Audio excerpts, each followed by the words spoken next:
අපි කතා කරන්න යන්නේ අපේ මේ eShop web application series එකේ cart එකේ තියෙන popovers ගැන. අපි දැන් ඉන්නේ අපේ මේ home page එකේ. අපි cart එකට යන්නේ මෙතන තියෙන cart icon එක click කරලා. මේ cart icon එක click කරාට පස්සේ අපි image එක උඩට hover කරද්දී නැත්නම් අපි image එක උඩින් cursor එක අරගෙන යද්දී මේ විදිහට පොඩි pop over එකක් show කරනවා. මේ විදිහට.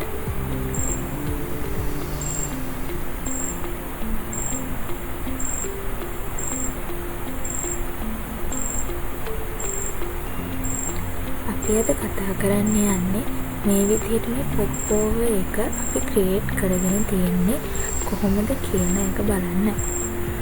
අපි මේ ඉන්නේ cart.php කියන URL එකේ තියෙන තැන.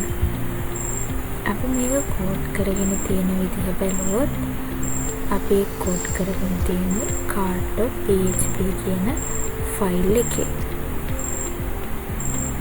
මෙතනදී අපි උඩින් ඩිසයින් එක මේ විදිහට දාලා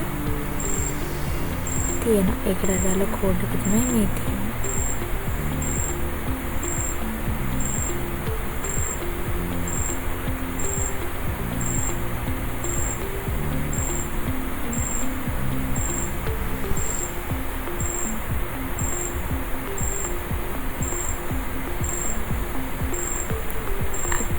මේ pop over එකට අදාළ කෝඩ් එක තමයි මේ කෝඩ් කරගෙන තියෙන්නේ.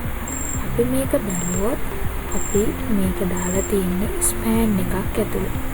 span එකක් ඇතුලේ class කියලා අපි දාලා d inline block tab index 0 database toggle pop over database trigger hover focus database content good production title එක PHP script එකක් ඇතුලේ echo කරලා තියෙනවා product data එකේ description එක. ඊට පස්සේ අපි image එක src එකක් විදිහට දාලා PHP script එකක් ඇතුලේ echo කරලා තියෙනවා $product_data එකේ image path එක අරන් class එකට අපි දාලා තියෙන image fluid rounded start style max width 200 pixel කියලා.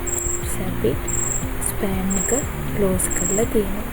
අපි මෙතනින් තමයි අපේ මේ pop over එක display කරන්න අදාළ code එක code කරන්න තියෙනවා. අපි මෙතනදී span එකක් දාලා ඒකට අදාළ class එකේ දාලා තියෙනවා d inline block කියලා. ඒ කියන්නේ display inline block එකක් ඇතුලේ span එක block එකක් ඇතුලේ block එකක් ඇතුලට අරගෙන block එකක් විදිහට තමයි ඒක හදන්නේ. ඊට පස්සේ tab index 0 කියන්නේ span එක focus කරනවා. එතකොට අපිට keyboard එකේ use කරද්දී pop over එක පේනවා. මෙතන database toggle pop over කියලා තියෙන්නේ ඒකෙන් කරන්නේ මේ එලිමන්ට් එකට pop over එකක් තියෙනවා කියලා bootstrap වලින් bootstrap එකට කියන එක. ඊට පස්සේ database trigger අපි ඒකෙන් කරන්නේ ඒක අපිට hover කරාම නැත්නම් අපි ඒක focus කරාම තමයි අපේ මේ pop over එක trigger කරන්නේ නැත්නම් පේන්නේ. ඊට පස්සේ database content කියලා කියන්නේ අපේ ඒ අදාළ content එක. එතන අපේ තියෙන content එක තමයි මෙතනින් පෙන්නන්නේ. good production කියන්නේ මේ database content එක. අපි මෙතන දීලා තියෙන්නේ good production කියලා. ඒක අපිට එතනදී good production කියලා පෙන්නන්නේ. අපි මෙතනදී අපේ title එක දාගෙන තියෙනවා $product_data එකේ description එකේ. ඒ කියන්නේ අපේ මේ $product data ඒක බැලුවොත් $sign product data කියලා අපි දාගෙන තියෙන්නේ මේ product $sign product underscore rs කියන එක. මේ product underscore rs කියලා කියන්නේ එතනින් අපි declare කරගෙන තියෙනවා database එකෙන් search කරලා තියෙනවා product එක. මේ product table එකෙන් තමයි අපි inner join කරලා අරගෙන තියෙන්නේ. ඒ කියන්නේ මෙතන product එකට අදාළව තියෙන title එක අරගන්න එක තමයි අපි මෙතනින් කරන්නේ. ඒක අරගෙන තමයි අපි data ඒක fetch කරලා අරගෙන මේ $sign product underscore data කියන variable එකට අපි මේ product එකට අදාළව තියෙන data ටික අපි දාගෙන තියෙනවා. අපි එතනින් තමයි අපේ description එක අරගන්නේ. අපි ඒක තමයි මෙතනදී දාලා තියෙනවා. මෙතන product data එකෙන් අපි description එක අරන් තියෙනවා. ඒ description එක තමයි මෙතනදී මේ tab කියලා පෙන්නන්නේ.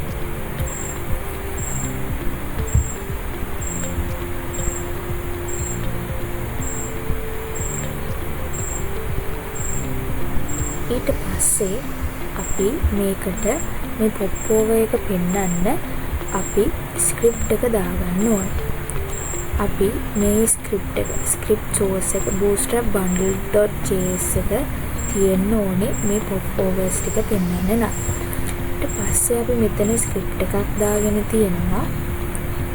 අපි කරන්නේ මෙතනදී query select all එකක් දාලා slice.call document.query select all එකක් දාලා database toggle popover. ඒ කියන්නේ මේ තියෙන popovers ඔක්කොම element එකේ attach කරන එක තමයි මේ කරන්නේ query select all එකෙන්. ඊට පස්සේ popover trigger list.map function popover trigger el කියන එක අපි දාගෙන තියෙනවා variable එකට popover list කියලා. ඊට පස්සේ return new bootstrap.popover trigger e1. අපි මෙතනින් කරන්නේ JS code එකේ, ඒ කියන්නේ JavaScript code එකේ මේකේ තියෙන අපි මේ page එකේ තියෙන ඔක්කොම popovers activate කරන එක.